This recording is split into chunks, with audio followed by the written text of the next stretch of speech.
नमस्कार, माझे नाव वैष्णवी विश्वनाथ भोसले. मी आता 8वी अ मध्ये शिकत आहे. माझ्या शाळेचे नाव गोरखनाथ विद्यालय आंबाचोंडी स्टेशन आहे, तालुका वसमत, जिल्हा हिंगोली.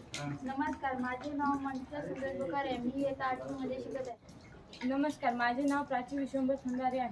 मी इयत्ता 8वी अ मध्ये शिकत आहे. आम्ही या विकसित भारत अंतर्गत एक प्रकल्प घेऊन आलेले आहोत. आमच्या प्रकल्पाचे नाव आहे सांडपाणी व्यवस्थापन. अरे बापरे, किती या डास चावल्यामुळे मला चिकनगुन्या होण्याची शक्यता आहे व दवाखान्यात बी खूप खर्च लागणार आहे. अरे बापरे, हे किती घाण पाणी आहे. हे किती घाण पाणी आहे. जर मी पिले असते तर मला टायफॉइडसारखे आजार झाले असते. मला दवाखान्यात खूप खर्च लागला असता. मी ॲडमिट झाले असते. मला शुद्ध पाणी मिळेल. अरे किती हा दुर्गंध. या दुर्गंधीमुळे मला विविध आजार झाले असते. या आहेत तुमच्या आमच्या सर्वांच्या समस्या. या समस्यावर निराकरण करण्याचा प्रयत्न करू. चला. आपल्या गावातील शहरातील सर्व सांडपाणी या खड्ड्यामध्ये जमा करून खडे वेगळे करून आपण प्रायमरी रिसिव्हिंग चेंबर मध्ये टाकणार आणि ते उरले त्याच्यातली वेगळे खडक वेगळे करून उरलेलं पाणी रिसिव्हिंग चेंबर मध्ये टाकून त्याच्यामधले बारीक वाळूचे खडे किंवा माती स्विमिंग टँक मध्ये टाकणार.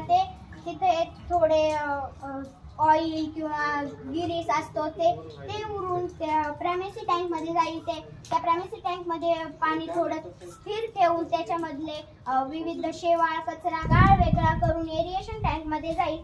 तिथे थोडे त्या पाण्यामध्ये ऑक्सिजनचे प्रमाण जास्त करून विविध घटक वेगळे करून ते जंतू करून फिल्टर केलेलं पाणी आपल्या शाळेतील मैदानातील शहरातील विविध मैदानांवर ते झाडांना मिळले जाईल आणि ते पाणी उन्हाळ्यात बी आपल्याला वापरता येईल. उन्हाळ्यात बी आपले झाडे हिरवे ठेवता येतील आणि ते पाणी उरलेलं पाणी जमिनीत मुरून आपल्याला आसपासच्या हँडपंप्स विहिरी बोरवेल याला वापरता येते. शुद्ध पाणी करून आपल्याला पिता बी येते. आता कुठेही सांडपाणी राहणार नाही. आता दुर्गंधी बी येणार नाही.